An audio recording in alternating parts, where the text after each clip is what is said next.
Happy Saturday, Jets fans, coming at you from my apartment here in Dallas, Texas. We're going to recap everything that happened here on Jets practice today on Saturday, and also going to break down some storylines that we have heading into the Jets Bucs combined practice that'll be coming up on Tuesday and also Wednesday there in New Jersey. You're watching the Jets Report by Chat Sports. We are presented by Prize Picks. And we're going to get right into it today with the defensive side of the ball. And tomorrow I got a full video coming out on David Bailey, what Bailey can mean for this defense. We got that on tomorrow's show, so make sure to subscribe and turn on those notifications. So Bailey, yet again, he dominated practice today. There was a little bit of an injury scare, but he did return and come back. So really nothing to be concerned about there, according to head coach Aaron Glenn. Had that scare, but returned. Another day of David Bailey dominating. And there has been some days where Armin Membu has gotten the better of him. But again, you're Bailey, you're walking into the league. It's the difference between college tackles and NFL tackles, especially if we're talking about a guy like Armin Membu, who I expect to be one of the better right tackles in the National Football League this upcoming season.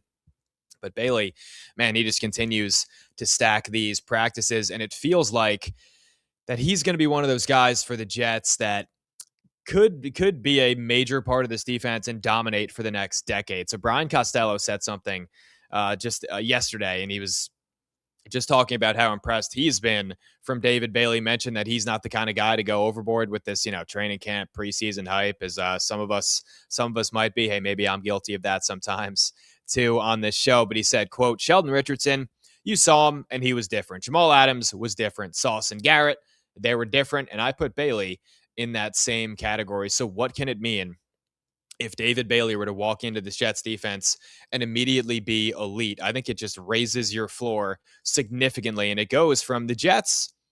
They were the worst. I mean, you can maybe look at, I think Dallas was technically the worst scoring defense in the NFL last year, but I think it's pretty easy to say as Jets fans, right, that was the worst defense that maybe I'd ever seen on any of our teams. And I'd watched us in 2020.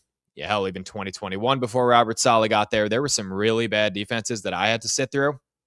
But the fact that Bailey is going out there and immediately looks like he is a NFL star. And I look back to guys, whether it's Aiden Hutchinson, Micah Parsons, Will Anderson, could be really anybody, like those immediate guys, those edge rushers that were drafted inside the top 5, top 10, top 15, they can come in and be immediately elite for your defense. If David Bailey can do that, my, oh my, I'm getting excited about that. Let me know what you think about Bailey down in the comments.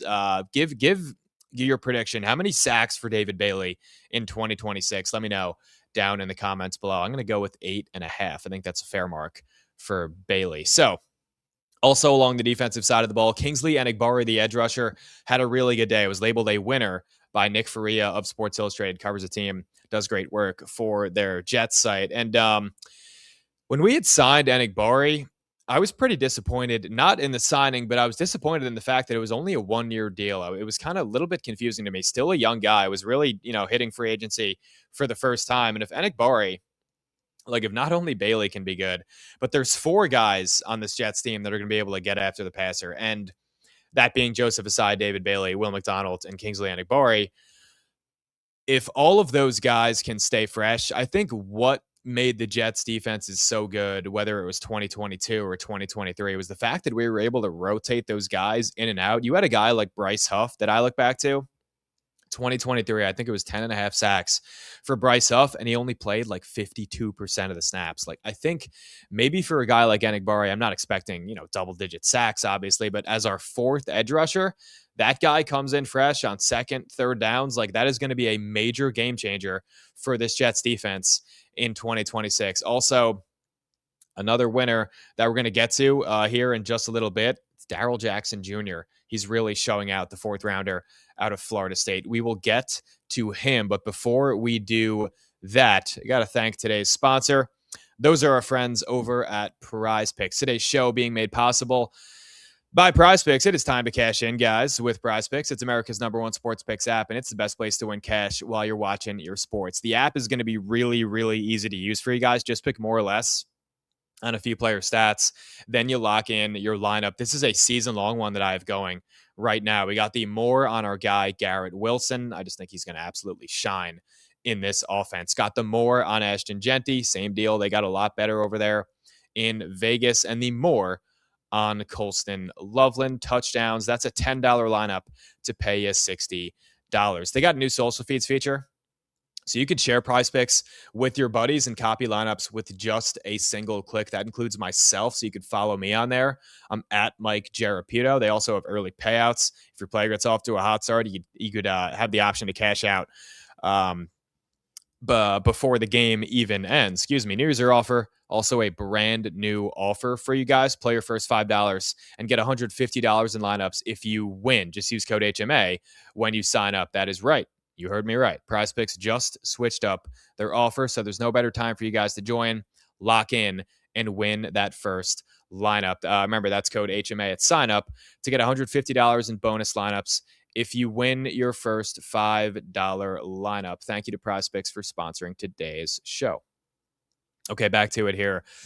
On Darrell Jackson Jr., the defensive tackle out of Florida State, was our 4th-round pick, 103rd overall, right before we got Cade Klubnik. So maybe kind of just a forgotten draft pick throughout camp. There was a report when Jets camp, when rookie minicamp was kind of starting out, that came out on Darrell Jackson Jr., and it said he was sort of supposed to be taking a red shirt year for the Jets. And obviously they don't mean he's just going to totally sit out the season. But what they meant by that is very, very, very limited action in the 2026 year. But I think about him, probably our 5th defensive lineman, defensive tackle that's going to be on rotation, because you have Onyemata, you have Sweat, you have Phillips, and you have Briggs that are going to be getting snaps ahead of Darrell Jackson Jr., unless he just has an absolutely insane preseason, which I think would be a very hard thing for him to do, to get snaps over any of those guys to start out the year. But look, injuries happen. I think the Jets actually, and it's going to, it almost sounds ridiculous to say things like this, but the Jets got relatively lucky in terms of injury luck last season. If you look, whether it was the offensive line, I know Garrett got hurt. I know the quarterbacks, were banged up a little bit, but I don't think there would have been much difference in terms of Justin Fields or Tyrod Taylor with the results of this football team last season. But for Darrell Jackson Jr., again, I'm going to go back to my original point here on this defensive line. I think this defensive line has to be the identity of this Jets football team in 2026, because every level of the defense is going to affect the next one, right? I look back to, again, to point it back to 22 and 23, why guys like Sauce Gardner, DJ Reed, really everybody in that secondary, a lot of people think they regressed in 2024 and then Sauce going into 2025, but big reason for that was the fact that we weren't able to get any kind of pressure on the opposing quarterback. So you have all this depth now along the defensive line. What was last year for the Jets, I think the worst part of their roster, well, a lot of things I could choose from there, but I think it was the most important part of their roster, aside from quarterback, that wasn't really performing. That was the defensive line last season. So I think this year it's going to be a totally different thing. I think for the Jets going into the season, that is their best positional group on this football team. Okay.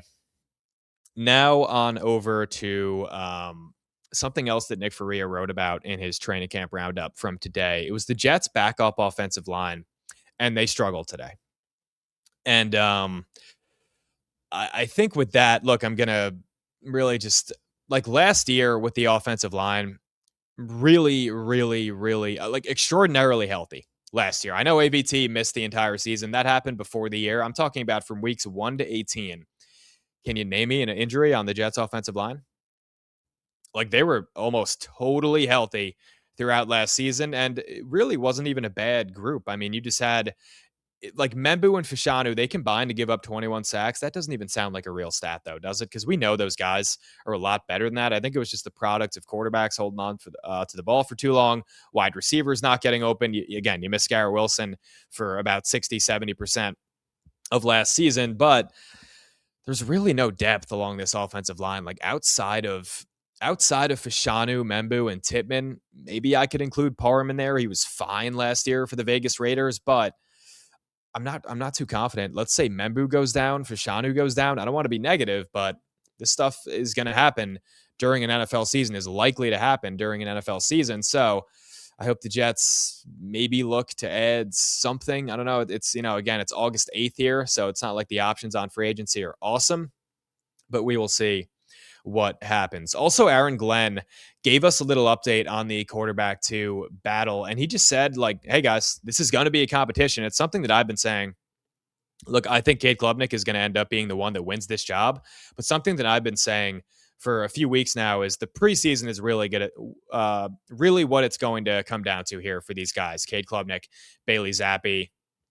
Not really going to include Brady Cook in this at this point. I think he's as good as gone.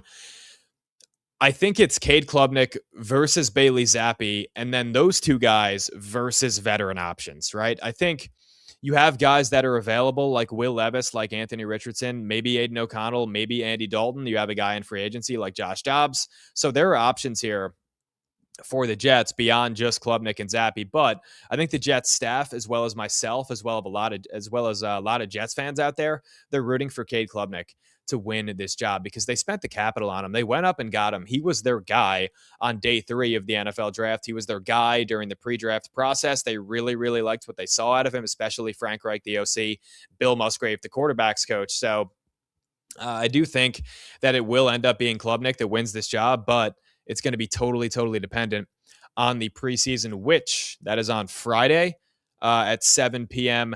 The Jets will be taking on the Buccaneers. I will be live for it. Me and my producer, Ryan, we're going to be reacting live with you guys to the game. So make sure you subscribe. I would love, all of you guys, for all you guys to be there. It's going to be my first stream here on the Jets Report. Going to be boozing a little bit. You guys can make me booze more. There is a way to do that if you get into the chat. And it's going to be a lot of fun next week. But kind of just to quickly round out the show, kind of just to preview that, maybe some things I'm looking for in that game. I do think it's going to be Cade Klubnik that starts the game. Obviously, he's going to see action. Maybe Geno gets a series. We'll see what happens, but I'm not sure if they're going to go out there and trot out Geno with the quarterbacks we have in the roster right now. I think Cade Klubnik starting week 1 would kind of be a disaster for the Jets. So I do think it's going to be a lot of Klubnik, a lot of Zappi, and maybe a little bit of Brady Cook. So from the offense, what I expect to see is some more cohesion and some more, like, I want people to be on the same page because that's really not what it felt like last season. And I don't put too much on Tanner Engstrand. I actually disagreed with that firing when it happened, more so for the fact that I don't think Glenn should really, I didn't think he really had the right almost to gut that entire staff, to fire Steve Wilkes, which I did agree with, but to fire Tanner Engstrand after a 3-14 season, that's just not something you see happen too often. But I'm looking for Klubnik to be quick, be able to command the huddle, and something pre-snap command is something that I'm really going to be looking at with Cade Klubnik. And it's something that I saw. It's funny. Like I really never, like, my pre-draft analysis on players isn't really going to change that much from April to September when they haven't played any real meaningful football yet. But one thing that did change for me last preseason was my perception of Jackson Dart, the quarterback of the New York Giants. I saw him in the preseason, and I was saying they should start this guy week 1. It took them a little too long to realize that. I think it was week 6 against the Chargers last year. He made his debut, won that game. So I think for the Jets, I think for Klubnik, pre-snap command, like, be able to command that huddle, and also don't escape from pockets when it's not necessary. And that's something that I've seen reported at Jets camp. That's something that I saw at Clemson, not just last year, but all 3 years of him starting after rolling through that tape here when we drafted him. So I'm really looking for that out of Klubnik. And maybe the defense, can you force a takeaway? Can you force just one takeaway? Because it's been almost 600 days since we've seen the last Jets interception. That came in week 18 of 2024, which is just absolutely ridiculous. So if you want to see me going nuts for this Jets preseason game, if you want to see, maybe you'll catch my reaction to an interception for the first time in almost 2 years, make sure to hit subscribe and turn on those notifications. If you like what we did here today, let me know by giving me a thumbs up on today's show, as that will about do it. And as always, JTS, Jets, Jets, Jets.